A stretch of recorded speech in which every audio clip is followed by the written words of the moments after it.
Are you also recording? Yeah, but just give me a sec. No, that's okay. Are you ready? Yeah. Welcome to today's chill and chat.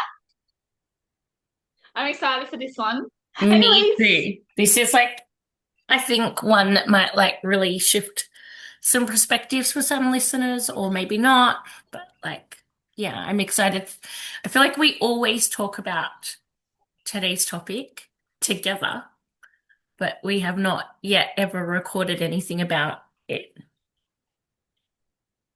Okay, cool. Yeah, Yeah. that's true. Do you want to say what today's topic is? So, or what do we call it? Today, we are going to talk about some of the comments and things we receive as coaches or content creators of people online, or maybe they are things we have heard in our life journey or our motherhood journey that maybe don't really benefit us or don't serve us or don't align to what we do. So, um, what really triggered us or me to go, hey, let's talk about that, Mel, was Mel has been receiving a few beautiful comments lately online, haven't you, Mel? Yes, yes, I have. Yes, which Um, which is good. I'm happy to receive the comments. yeah, like, so I totally said to Mel, that means you're being pushed out there in the world and like more people are seeing your message. And in order for more people to see our message, it means sometimes we're going to come with people that align with us and sometimes we're not. But did you want to share some of the comments you've gotten lately that triggered us to want to talk today about it? Yeah, so I'm just trying to find the exact comments. You know how when you see those really cool podcasters, they're like going through their phone. Yeah. Um, one of them really made me sad. This was in like a group that I'd asked listeners what they thought of something. Um, Mhm. and one of the things that I said to her, this mum that was struggling, was it really sounds like you could do with some support and some love. And she wrote back to me, and it made me really think about how we view support and how we view the village. Like it's like something that we don't have, so it's out there and we're not worthy of it almost. Mm. This comment said, yeah, I could do with some support at the least, but there is none. Yeah.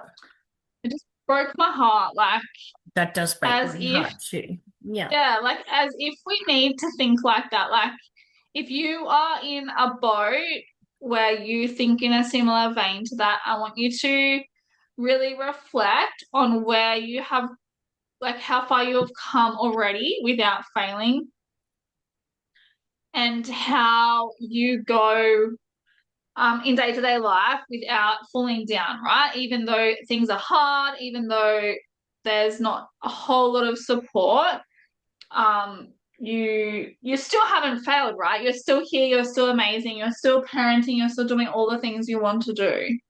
Mm-hmm. Um, the next one was a guy commenting on a post that I did. Mm-hmm. And I was saying in the post that like if you're snappy, overwhelmed, cranky, burnt out, blah, blah, blah, blah, all the things that we Mm-hmm. feel as mums. And this guy goes, or just get a grip. I'm going to share what you said. When you told me that and when you shared, like, actually, no, I see, no, there was one you got where I saw it and I sent it to you before you had seen it. That was this Was that one. the That was one? this one. Because as soon Yeah, as I yeah. saw that, I was like, oh, you really are like getting some interesting conversations flowing at the moment. But get a grip is the one thing that made me go, we need to speak about this because that is such a like Aussie thing to say, by the way. I think it's like that tall poppy, real Aussie, like she'll be right, get a grip, get over it, put your big boy boots on and just keep marching forward, which like we do it, we do that in life, right? But is it helpful to maybe someone that might be struggling mentally, emotionally, not regulating their nervous? Like if you're snappy, if I'm in the middle of snapping at my child or at my partner or I mean, I don't think I've ever snapped at Mel, but like if I'm snapping at Mel and Daniel walks in and says, get a grip, I'm probably going to snap at then him. I'm going to be like, who do you think you are? Like if someone said to me, get over it, get a grip, and I'm mid dysregulation as your piece of content was talking about, right? Like how would you respond if you were dysregulated and someone said to you, get a grip? Um, get a grip in real time. Like if you were here in person with me and I was having a meant to be and you said get a grip, Mm. I would literally Want to get one a of grip two of things would them? happen.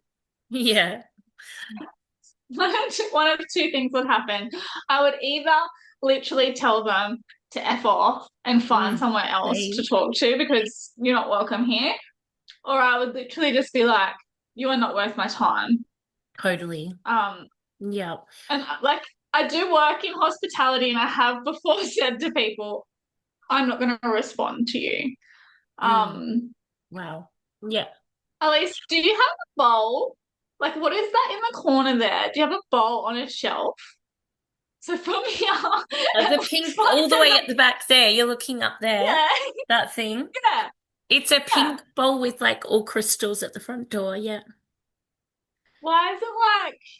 Why have I not seen that before?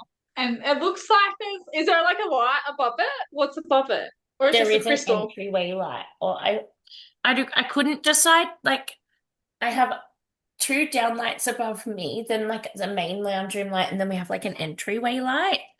And like, I was like, oh, I want to have the right lighting for the Zoom, but like, if I put only the two lights on, it can be dull. But then when I put this middle one on, it can be too bright. So yeah, but Yeah, sorry. I do have a bowl of rose quartz crystals that well, I've run out of essential oils, but I usually like put essential oils on them, so it smells nice when you Gotcha. walk into my When you house. walk in. Yeah. Sorry, everybody. Sorry about that. No, that's okay. Maybe I need some rose That's so quartz in my people life. can get a grip before they enter my house. I often So, saved two so that the same thing happened. so I, it's so hard because the people that I talk to around this kind of stuff Mm, really don't understand my point mm, around blue collar man who goes and earns money, never has fun, only works, mm, earns money, keeps a roof over everyone's head. mm, When I say this is actually not okay for us as human beings, mm. or the wife, or the kids, they Yep, actually have no idea where I'm coming from. yep. And that's because we're conditioned to believe that it's just normal, right? Mm, mm, Like we're just conditioned to believe that and I'll tell you an example that I see all of the time when I'm going through mum's groups on my phone.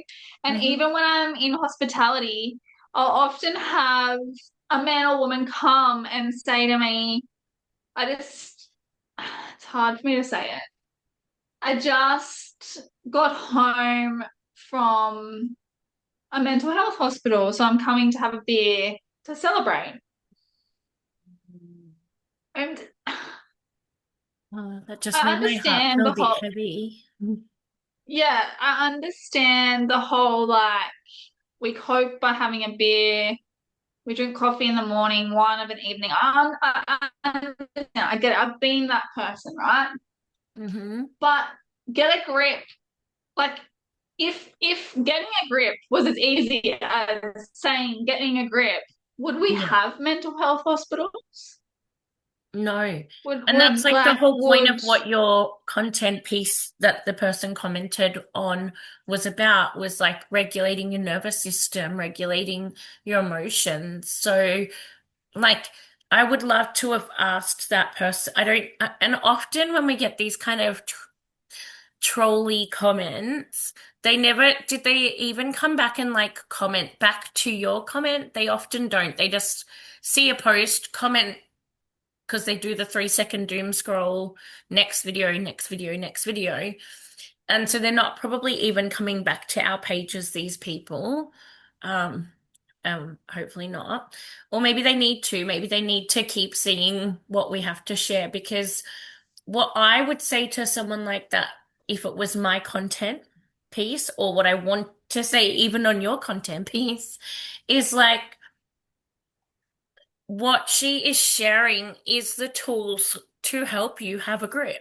Like, I wouldn't say it in that terminology, of course, because I don't find that terminology helpful, um, nor supportive of anyone. But like, as you just said, you speak to people often that like come home from having a difficult time with their mental health and needing mainstream medical care to support that. And then they come home and they're like, oh, I have a BR, which is probably perpetuating whatever's going on inside their heart and their soul and their mind. And it's like a whole Yeah, we cycle. have to remember that like the coping mechanisms, yeah, the coping mechanisms that we're being conditioned to believe that are safe and what we do in Australia Mm, are grouped the same as asbestos. They're group one carcinogens, which means that we are mm, literally harming our brain every single mm-hmm, sip we have.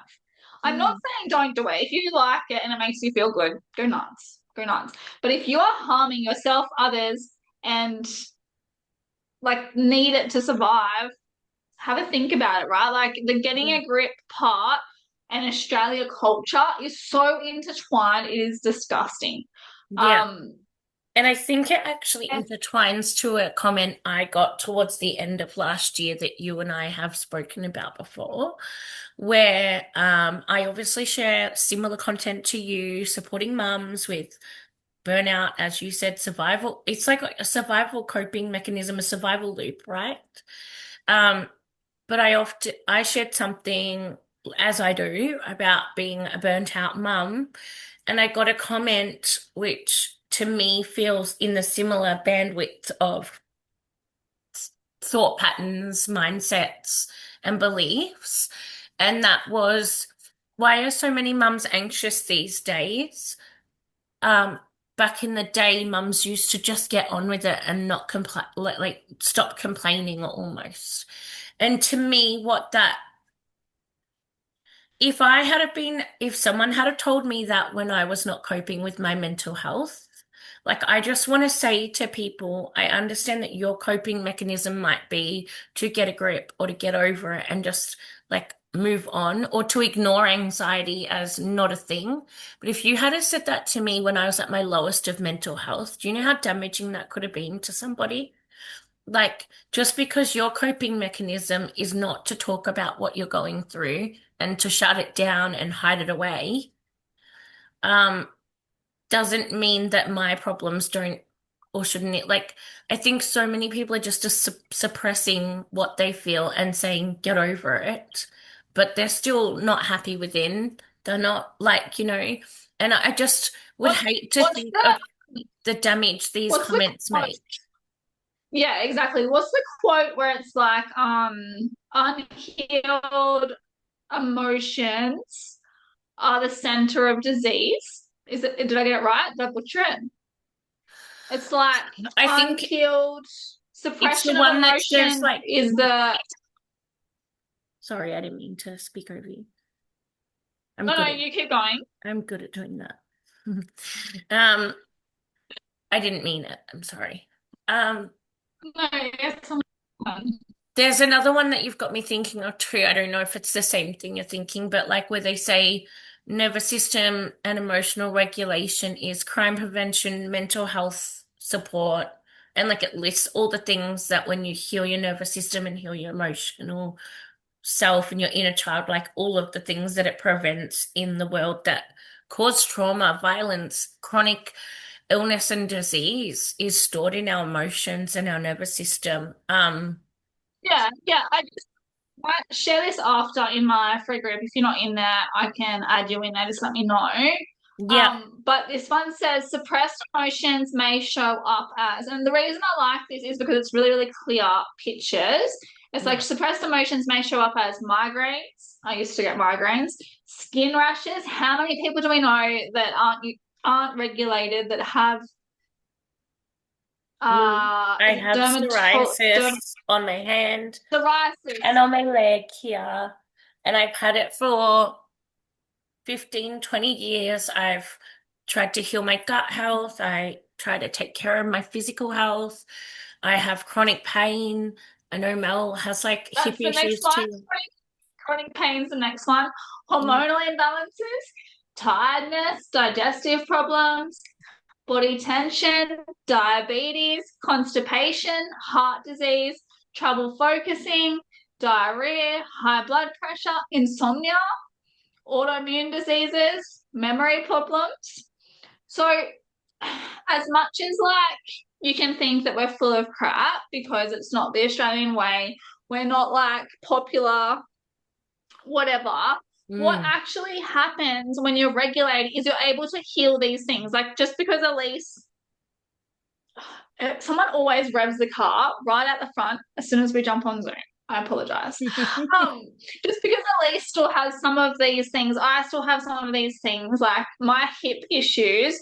I always thought it was my lower back. It was my bloody hips, my pelvis was so out of whack from before kids. Like my body had just held on to all this emotion. And when I Mm. spoke to the physio, she was like, "You have endo, don't you?" I'm like, well, I have all the things, but endo is a whole thing to get diagnosed with. You can't Mm. have endo unless you have surgery. You can't have surgery unless you have endo. So who knows if we all have it, right? So Yeah.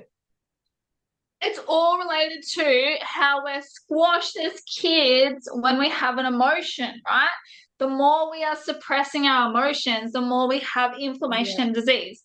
Um, and the thing is that we're getting less and less active, which means we have less and less movement in our body, which means that when the emotions are suppressed, what happens? They just stop. Yeah. And then what happens? The pain of the emotion keeps growing and growing and growing, which then causes disease. So, like, as much as we like hearing the sound of our own voices, we do love each other and love our own voices, but we're actually telling you and supporting you in things that prevent disease. Like, and as Elise said earlier, for our kids, it's crime prevention when we do this work. It is disease prevention. It is, what else did you say? There's like five things that, Reducing like mental health and supporting mental health. Like a lot of mental health, and again, disclaimer, I am not the practitioner. Go and seek Lifeline or any other supports required if you are struggling and listening to this episode. I think we spoke about that in the last episode too, but most mental unless you want health. coaching, and then we're open to high level coaching here. Yes, I know, but like a lot of people are going to go, Elise, you're not the mental health practitioner, but I want to say my own lived experience and as a coach who's literally works in the space of emotions, emotions are energy in motion. So they have to move I love that. through the body. That the first time I heard that, I went, oh my God, oh my God. My entire life, I've just been trying to communicate emotions, but because they wouldn't move anywhere or they would just get met with like a blockage, I then had mental health issues because I was like sucking all these emotions in and back down because when I would try to communicate them, they would be met with a block. So I was like silencing myself and pushing all the emotions back down, which then, like as Mel said, like we may carry pain, skin problems, or health problems now, but think of like I'm 40, I just turned 40 in December gone. That's 40 years of suppressed emotions carried on the weight of my back, the weight of my hips, the weight of my spine, the weight of my shoulders. Like, you know how they say you're carrying the world on your shoulders? It's because you really are. And then we're telling people to just suck it up and get on with it. Um, and I think it's such an Aussie slogan to be like, suck it up and get on with it. And I'm pretty sure I probably have said that before. Just, I think when I was younger, I used to say, like, what's that Bon Jovi song? Like, I'll sleep when I'm dead. Like, I'll just like like all the things that I used to say and do are the opposite of what I do now because I've healed me, and that's why, like as Mel said, we love hearing the sound of our own voice, but we're going to like literally die on this hill because it helps people.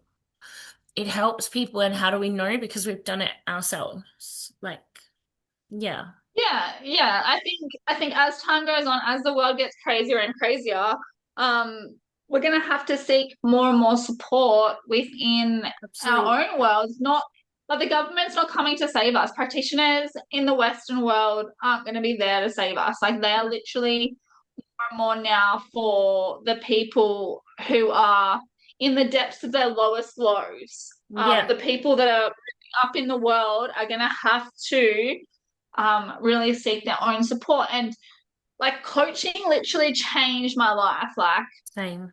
if I hadn't have had coaching, I would still be trying to find the right practitioner. Uh, and my practitioner now says to me, I can't give you any more advice. You've done all the things I'd suggested. You've actually told me things. And I'm like, so what is the Yeah, point of me coming here? yeah, What is the point of me having support when I'm literally telling you what I'm doing? And she's like, yep, perfect. pretty Like, much. And like even with, so obviously I don't have my own therapist, but like I always talk about how we do have supports for our neurodivergent your kids. children have therapists that are your Yeah, therapists. Yeah. yeah. Well, pretty much, yeah, because like I do a lot of the talking. Um, but yeah, they pretty much help us as well. And then one of the therapists that we see recently, a couple of weeks ago, we were talking about like growth mindset, fixed mindset, and the two different brains that humans can have. And obviously she had read like a book that was like child appropriate that would make sense to his neurodivergent brain to understand what the two different like flexible brain is and the non-flexible brain is, like a fixed mind.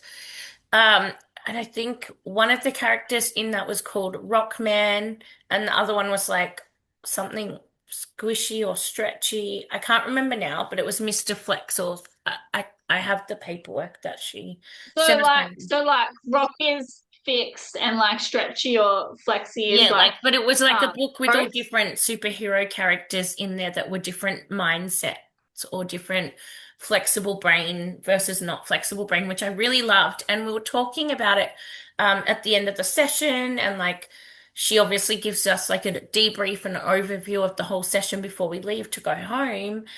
And when we were talking about this stuff and she was explaining all the little characters and things, she actually said a really interesting thing to me, which I said to Mel in a message the other day. She said, most people don't have the ability to go within like you do. And I said, well, I didn't like deliberately go within. I just fell onto this healing journey and it happened. Like it just happened.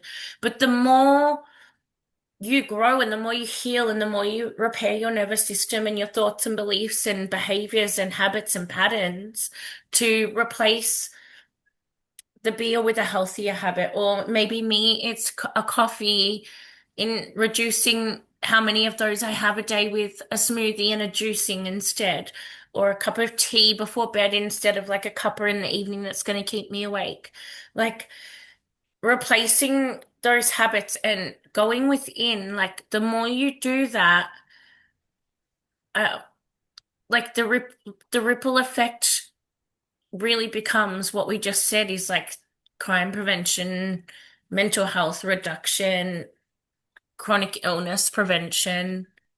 And it's been like spoken 100%. about in many holistic and mainstream spaces.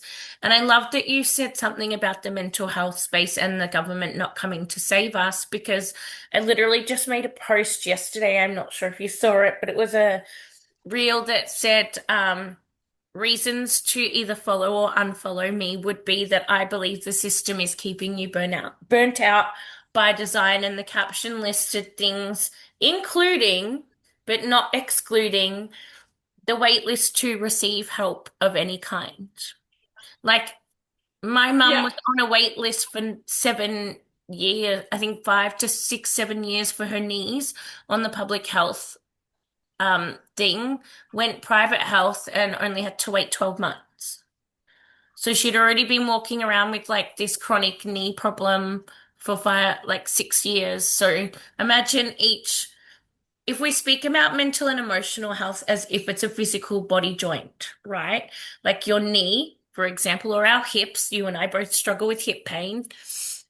And each time we are not caring for our health, or each time the body walks on that weighted joint that's in pain, that is what's happening each time you suppress an emotion. Like it's like a Yeah, stuck-on effect. It's like literally, I don't know if that I'm imagining it in my mind right now, like a picture of like a knee or a hip joint just really struggling to move, and then that emotion stacking on.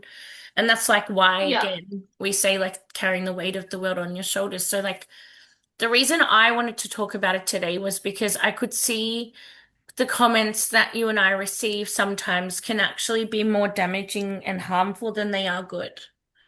Like, and yeah, that really like, it actually scares me that people truly believe that they're just supposed to what was it, get a grip? Like, I wanted to yeah. ask that person, how is he getting a grip and what of? Like, Yeah. that would be my Yeah, and if he's question. telling like his mum or his significant other or like his women in his life, like even if he's gay, for example, he would have women in his life. If he's telling those significant women in his life to get a grip, Mm, are they actually okay? Like, or are they really struggling too? mm, I think another point that's really important to make is to have some kind of faith. So hmm you can like be amazing.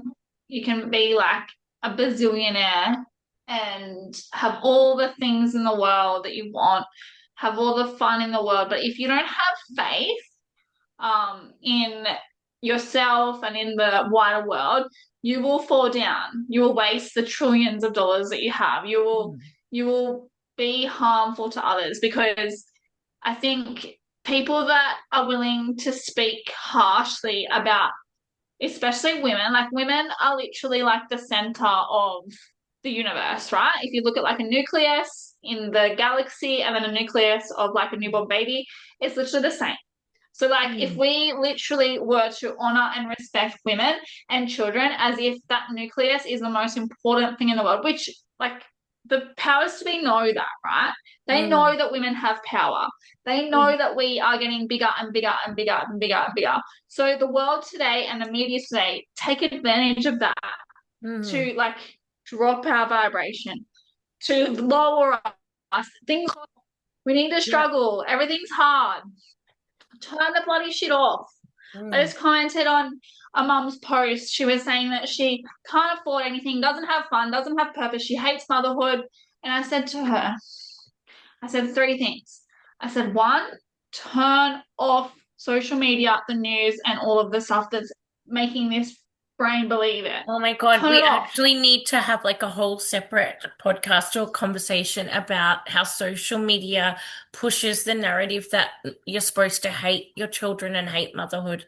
Because I honest to God Yeah. believe that a part of that was a part of my journey too, that I was like, yeah, I feel that I fell into that trap at points too. Yeah. Number two, do something fun that doesn't cost money with your children. Just be present with them. Absolutely. Remove all the shoulds, coulds, woulds, whatever, and just have fun. Three, seek support, whether it's your best friend, a coach, a psychiatrist, a psychologist, a doctor, seek some kind of support. If it's Absolutely. hard the first time, go again. If it's hard the second time, go again. If it's hard the third time, go again. And Yeah. just keep seeking it. I had to go through like seven psychologists and three psychiatrists before I found the ones I like. And I still don't like the ones I used. There's one that Mm. I like and I still have her. Yeah. Find good friends and Mm. because you are the product of the people that you hang yourself around. Hang around. You are the product. You are the product of those you are around. Yep. Yep. Sorry that I said whatever I said before, but you are the Yeah. product of who you We know are what around. you meant The to same say. as a flower. The same as a flower will bloom in the right environment. You will also bloom in the right environment. You can Yeah. also go really, really, really, really what's the word when like the flowers were droopy? and like So there's, again, doesn't we're have. gonna like be cliche and quote like a thing on social media or like a quote or a reel that but I think I know which saying you're trying to say. It's when a flower doesn't bloom, we don't blame the flower. We don't be like, "Oh, you shit piece of shit flower. You should have grown better." We say we assess the environment. Like I have an indoor plant actually over here. Actually, I should really sit this way more often so you can see my big plants over there and my fish tank. Oh yeah, yeah, yeah. Um, but yeah, we'll sit like that. That's fun. And then I All I have can one in see the is the roof. kitchen that is actually not blooming very well. Well, it is quite big and blooming, but there are a few leaves and flowers on it that have, I realized this morning had turned brown. And I didn't think, oh, what a shitty plant. I wish Daniel never bought me this indoor plant. It's a shit thing. It should grow better. I thought, oh, what do I need to fix within the environment? Maybe when Daniel gets home, I'll ask him if we should clip the brown bits off. Because like he's like the fixer of things when they're not like working for me. So, or I will like we've had well, I live in Melbourne and probably similar weather to you in Bathurst, where one day it could be like 30 degrees and then by the evening it's like 13 degrees and pouring rain. So I was like, maybe the weather lately has been a little bit like we've had lots of rainstorms, it's been a little bit cool, but then in between we're having quite like muggy, warm weather for Melbourne. That could be, Yeah, it's the environment, whether it's been nourished, hydrated, had sunlight or not. Some indoor plants don't need as much as others, just like but some like humans. we're basically moving some inside house plants. So if you're Yeah, not thriving and you're exactly. surviving, you're like, what do you need? Like you would say to your plant. And it's the same as what I said to Mel, like lately, I've recognized where I could be improving my health. This morning, I literally just said that to her. There are a few things that obviously lately I've noticed, oh, I've been so busy doing this that I've sort of dropped off with that habit. We all do it as humans, right? Only have so many balls we can juggle at one time. But I was like, what can I do to make me feel good today? I knew that this morning I was like feeling a bit ick again this morning. So I came home. I did something that gave me purpose, which was record a podcast and doing another one now with you. I took like a full self-care shower. And when I'm in there, like I picture like all whatever's been stressing me out, like washing away down the drain. I do like a whole spiritual like thing where I close my eyes and imagine the white light washing all my stress away. But also because my chronic pain's been quite bad, I also like imagine that the water is taking any pain and stress out of my body too. So I've done like that whole self-care shower. But not only that, when Mel called me quickly before this call, I said to her, I'm just going to make sure I eat something that makes me feel really good about me today and I enjoy eating. So I just like made like a little fruit and veggie stick platter before we got on this call because what happens when we're not nourished? We get hangry. I get hangry or I start to feel a bit queasy or dizzy or unwell. So I always make sure, no matter what I'm doing for the day, that I stop and I eat lunch. And why? Because prior me used to just live off 10 coffees a day. Maybe I'm exaggerating, but maybe some days I did. But like, and not really eat anything that made me feel good, you know? So like all of those past Yeah, habits are probably what like catch up to our body too, you know? So really making sure that it's just those little intentional habits that make you feel good. Like even on the days yeah, where maybe you're feeling a bit flat or if you like me and Melon have like a hip and back problem and you're feeling a bit in pain that day, like go and have an extra hot shower, go and run a salt bath. Make sure you like do the intention to do the thing. Not say I don't have time to yeah, do it. Be intentional about yeah. doing it. There's some days that I can have like 3 to 4 showers because I'm just like, oh, there's something holding me. I can't do life. I need a And shower it's before I do the next thing. Yeah, and Um, sometimes it's like an energy that's on us. Like if we've been out at yeah, work and we're dealing with lots of different people's energies, it can stick on us, or like, yeah, we just need to wash away the day, right? Or just like I yeah, call it like your mini. nervous system and your emotional and your whole self-care reset. Like you've done something to feed Yeah. your nourishing body, physical body, and like emotional health each day. And it can be one tiny little habit, right? It doesn't have to be some big Yeah. thing. No, exactly. And yeah, like that goes into like the whole Bridget Jones's Diary where self-care is only bubble baths and wine and whatnot. It really isn't. It really doesn't help. Mm. And often the chemicals you're putting into the bubble bath are actually more harmful than good. So we can have a look at all of that. And yeah, anyway, I think it's time for us to wrap up at Yep. 1:11. Yep. Um, so if Oh, you it's love 111. You just this, said that out loud, but then it wasn't until I like yeah. clocked it on my own clock that I was like, she just said that. Yep. If you love this podcast, we would love for you to subscribe to the podcast, whichever one you're listening to. And you will see us here next week for chill and chat. I think the school holidays after we'll have to chat about if we have a couple of weeks off. I know I'm going to the Sydney show, so I will be not around for one of the Thursdays. Yep. Okay. But otherwise, you can see us here every Thursday at 12:30. We're loving having a different topic each week. If you have a topic for us, also, we probably would love some ideas. If you've listened and you're like, I want them to talk about this, we'd love some input from you guys, you listeners. Otherwise, we will see you next week and happy Thursday. Yeah, and also I just wanted to say, let's start breaking that Aussie culture of get over it and get on with it, and let's start actually caring for our health and well-being because she'll be right often leads to you're not all right. 100%. Love you, everybody. See you soon. See you soon.